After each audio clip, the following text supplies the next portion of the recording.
క్రింద ఇచ్చిన ఈ రేఖలలో ఏ రేఖలు లంబంగా లేదా పర్పెండిక్యులర్గా ఉన్నాయి?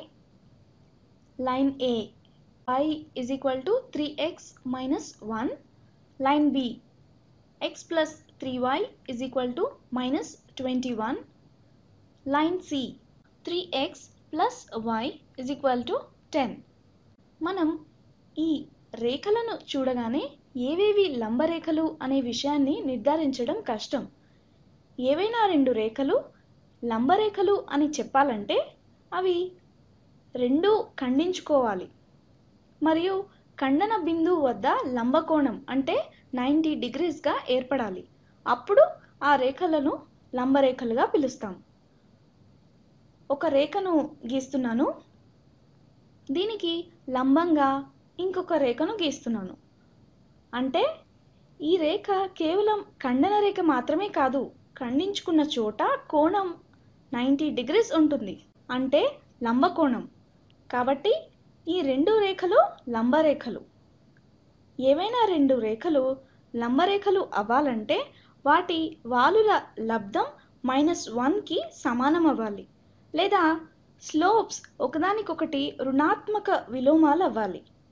మొదటి రేఖ లేదా ఆరెంజ్ రేఖ యొక్క వాలు m అనుకుంటే దాని సమీకరణం y = mx + b1. ఇక్కడ b1 అనేది y అంతర్ఖండం. ఎల్లో కలర్ రేఖ యొక్క సమీకరణను చూద్దాం. దీని వాలు m యొక్క రుణాత్మక విలోమం అవుతుంది. అంటే ఈ రేఖ సమీకరణం y = -1/mx + b2 అవుతుంది. ఇక్కడ b2 అనేది y అంతర్ఖండం. ఇంకో విధంగా చెప్పాలంటే రెండు రేఖలు లంబరేఖలుగా చెప్పాలంటే వాటి వాలుల లబ్ధం -1కి సమానం అవుతుంది. అంటే m × -1/m = -1. కాబట్టి ముందుగా ఇచ్చిన రేఖల యొక్క వాలులను కనుక్కుందాం.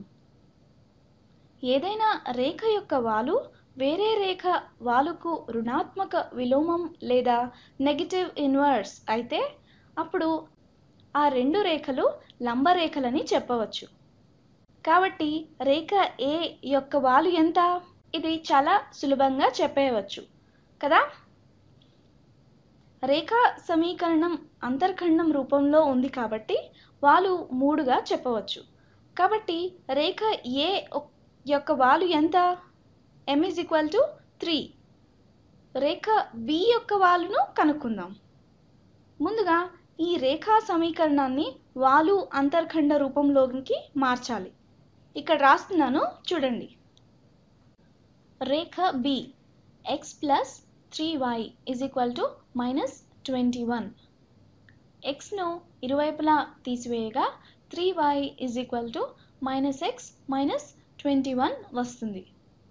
3 చే రెండు వైపులా భాగించగా మనకు y = -x/3 - 7 వస్తుంది.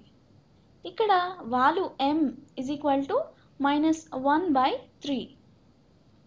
దీనిని మీరు గమనిస్తే రేఖ A యొక్క వాలు రేఖ B యొక్క వాలు పరస్పర రుణాత్మక విలోమాలు అని అర్థమవుతుంది. 3కి రుణాత్మక విలోమం -1/3 అవుతుంది. కాబట్టి లైన్ A మరియు లైన్ B రెండు ఖచ్చితంగా లంబరేఖలు లేదా పర్పెండిక్యులర్ లైన్స్. ఇప్పుడు మూడవ రేఖ Cని చూద్దాం. రేఖ C 3x + y = 10. ఇరువైపులా 3xని తీసివేయగా మనకు y = -3x + 10 అవుతుంది. కావున ఇక్కడ వాలు m = -3 అవుతుంది. ఇది రేఖ A యొక్క వాలుకు రుణాత్మక విలువ, కానీ రుణాత్మక విలోమం కాదు. కాబట్టి రేఖ A మరియు రేఖ Cలు లంబరేఖలు కావు. అంతేకాకుండా రేఖ B యొక్క వాలు రేఖ C యొక్క వాలుకు విలోమమే కానీ రుణాత్మక విలోమం కాదు. కాబట్టి లైన్ B మరియు లైన్ Cలు లంబరేఖలు కావు. ఇక్కడ రేఖ ఏ మరియు రేఖ బిలు రెండు మాత్రమే లంబరేఖలు.